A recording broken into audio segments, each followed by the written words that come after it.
Hi, I'm Steve Speck with Exo Mountain Gear, and today we're going to walk you through the all-new K4 frame. We spent nearly 4 years working on and perfecting this frame with the goal of building the absolute best backcountry hunting pack that we possibly could, and we are extremely excited with the results. We've tested this thoroughly. It's been prototyped hundreds and hundreds of times. The frame itself is probably on this 4th or 5th generation of being K4. It's gone through so many revisions. Back in July of 2022, we made 150 of these, sent them all over the world, different hunters, different hunts, different locations. Got these things really tested, beat up. We're testing for durability. We're testing for does the pack squeak over time? Obviously, how does it perform? We're able to take feedback from all of those guys hunting and then made the final revisions. And here we have the final pack. The frame has a lot of jobs that it needs to do, and it's incredibly complex to design one that performs the way the K4 does, and also just do it in a very simple, intuitive, easy to use package. To start off with, we're just going to go through the pack and just talk about all these different features and what it does, how to set things up. The first thing a frame has to do is fit your body, and in order to do that, we've got 5 different hip belt sizes. You go from extra small to extra large. The goal there is to get the foam to wrap around the front of your hips, so we're getting the most contact and surface area as possible to distribute the weight as over a larger surface area. At the same time, we don't want the foam so big that we're maxing that out. Worst case scenario, under a heavy load, I can't get that belt tight enough. Super important to measure your hip bones, follow the sizing chart on our website, and get the right belt size for you. Secondly, getting the frame height is the next critical decision you got to make. We offer the K4 frame comes in 4 heights, 22, 23.5, 25, and 26.5 inches. The goal there is to get the frame tall enough that the load lifters are above your shoulders. So as we snug that up, if there is any pressure on top of your shoulders, we're lifting that up and it transfers it to the front of the shoulders. At the same time, we don't want the frame so high that we have head clearance issues. If we're hunting brushy country, if we're hunting steep country where we're hiking and glassing up hills a lot, the last thing you want is your head hitting the top of the frame all day long. On the hip belt side, we're just going to start here at the bottom. You've got a really good thick foam here. It is kind of stiff at first, as well as the lumbar pad, so you got to get like 10 to 20 miles in this, let it break into your body. It will actually start to kind of mold to your hips and form to you. The more you use this, the more comfortable it's going to get for you. We have laser cut MOLLE panel attachments for some of our accessories. This one is specifically designed for our Nalgene. The weight of a full Nalgene actually transfers through this plastic back into the frame. It also tucks that Nalgene out of the way, so you've got good arm clearance.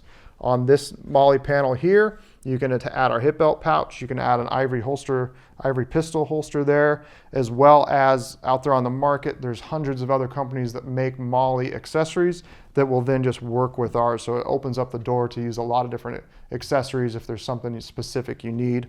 On the front of the belt, you've got our pulley system hip belt buckle here. So you buckle this together and then you grab this webbing and you've got pulley action. That really just makes it nice and easy to get the belt tight onto the hips. The lumbar pad, we've got a nice thick dense lumbar pad here with a sticky surface on that. The goal there is to really grab onto the lower back, basically take that load that the frame is transferring down into the lumbar pad and into the hips, and then just distribute it out throughout the lumbar pad and into the hips. You can adjust this lumbar pad if you need. I feel like probably 99% of guys are going to be quite happy with this, especially once it breaks in. It will be dense right when you get it. Give it a few miles to kind of soften up. If you feel like after 10 to 20 miles it's still too much pressure on the lumbar, reach out to us. We'll swap you out with a softer foam that'll kind of back off that pressure for you.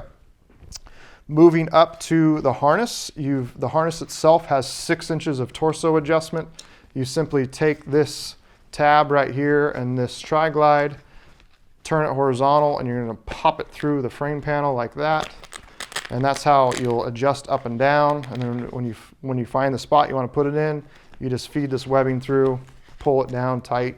There is some micro adjustment built into it where you can simply just take the harness, peel the Velcro off, and slide up and down on that attachment there.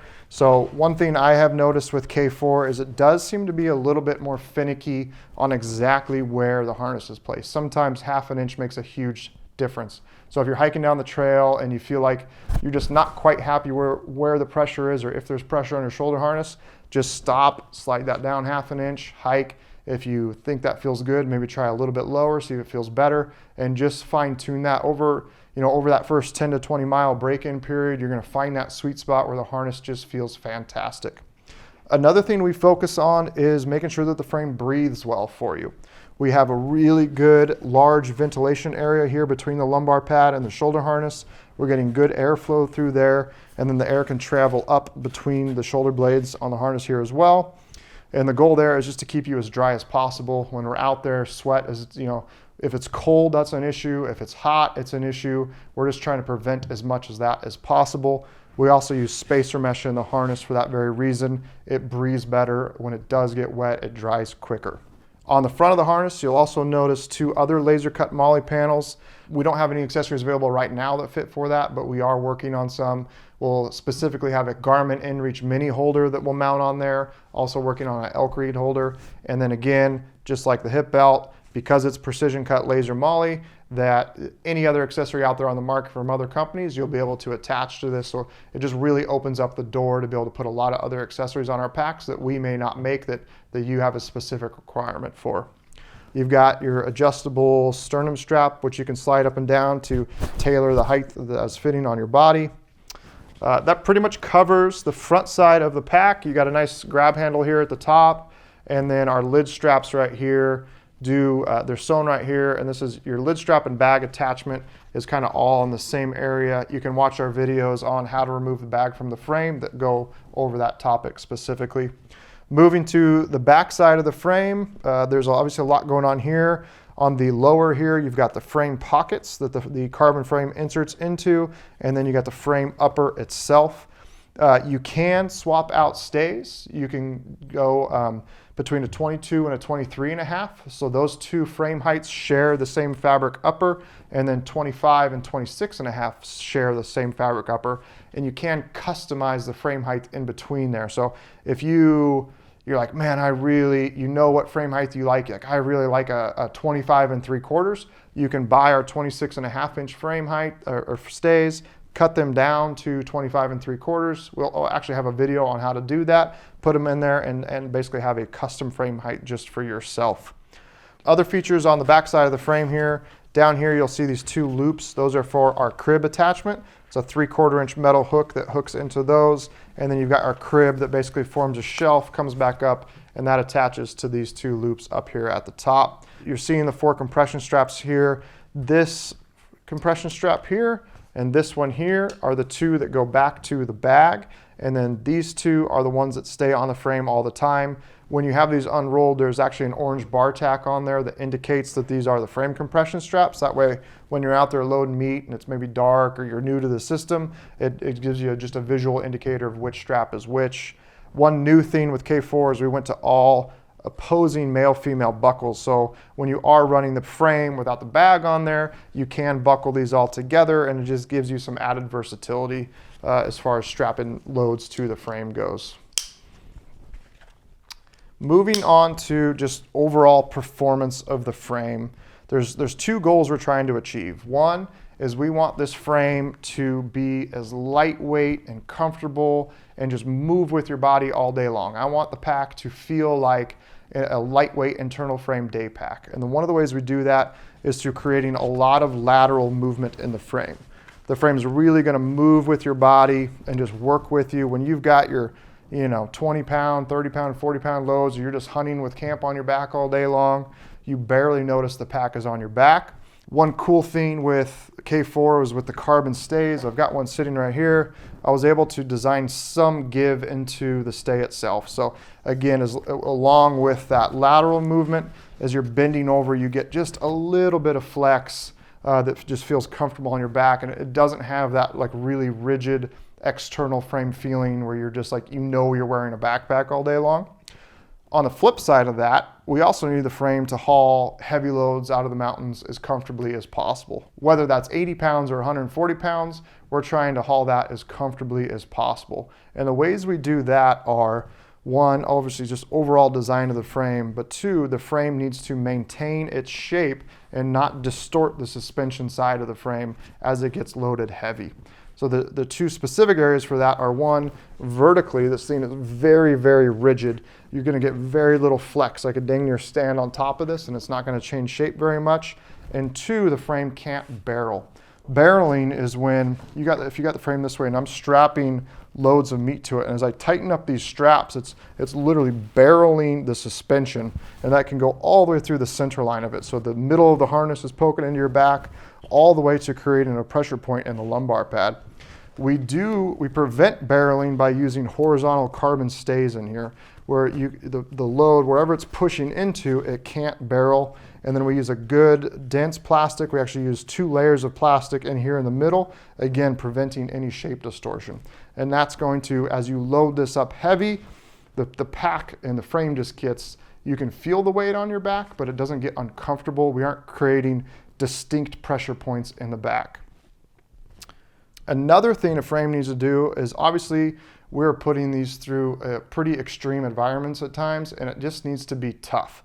And with K4, we have set out to make these things as tough as we possibly can.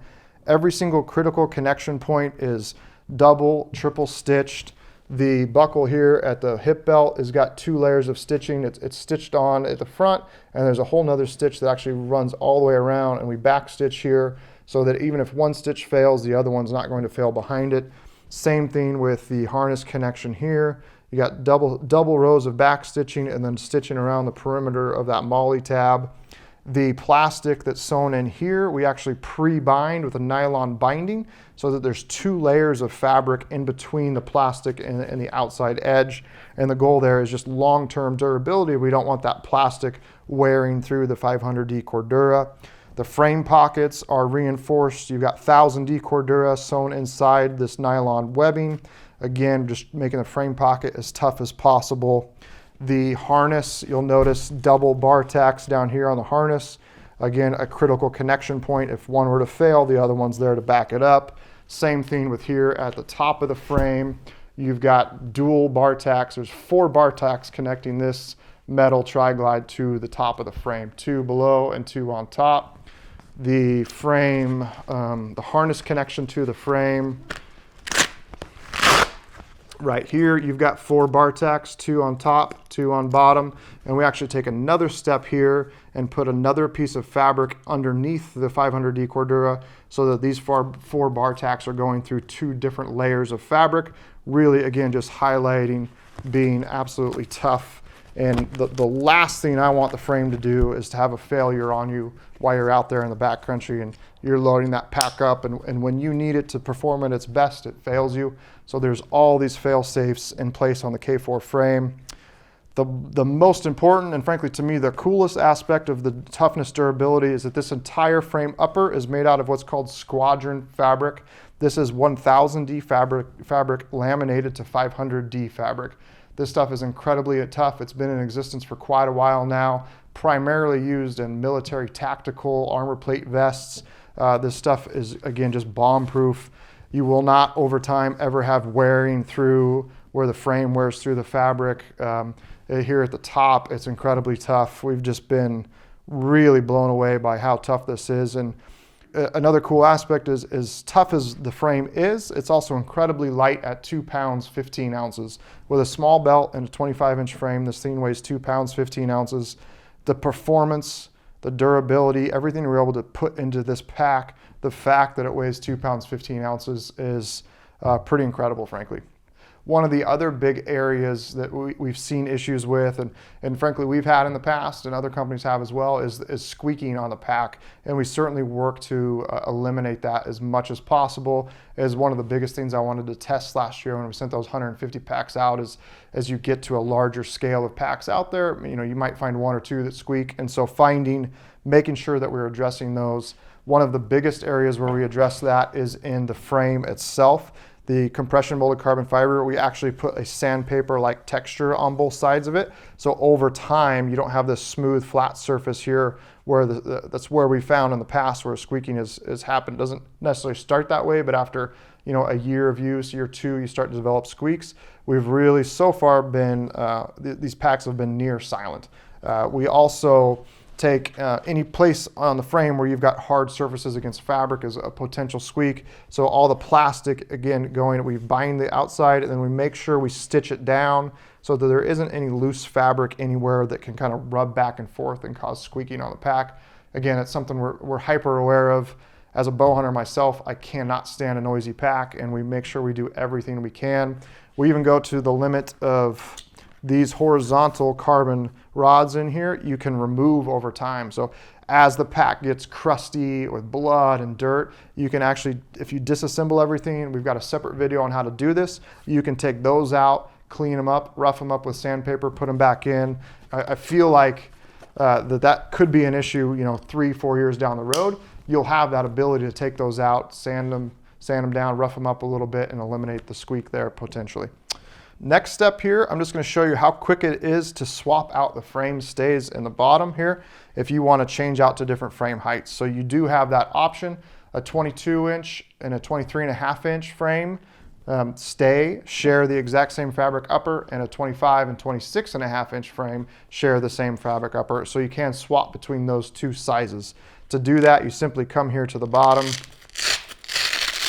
peel that up, and then you're just going to pull the frame out of those frame pockets, and then the frame just slides right out, and you could grab your taller stay and slide it in there if you need to. And then you simply just put it all back together. While I've got the lower here removed, I'll show you how easy it is to change the lumbar pad if you need to. Simply grab this Velcro tab, peel it forward. There's Velcro on the front and Velcro right here, and there's your lumbar pad. We've got a separate video on how to swap this out. So if you do want a less dense pad to kind of create less pressure, back off the pressure on the lumbar, you can do that, swap it out, and then to put it back on, you just go right to the bottom, you center this tab in between these ladder locks, Velcro it on that side, and then just pull around and Velcro that back on the back side.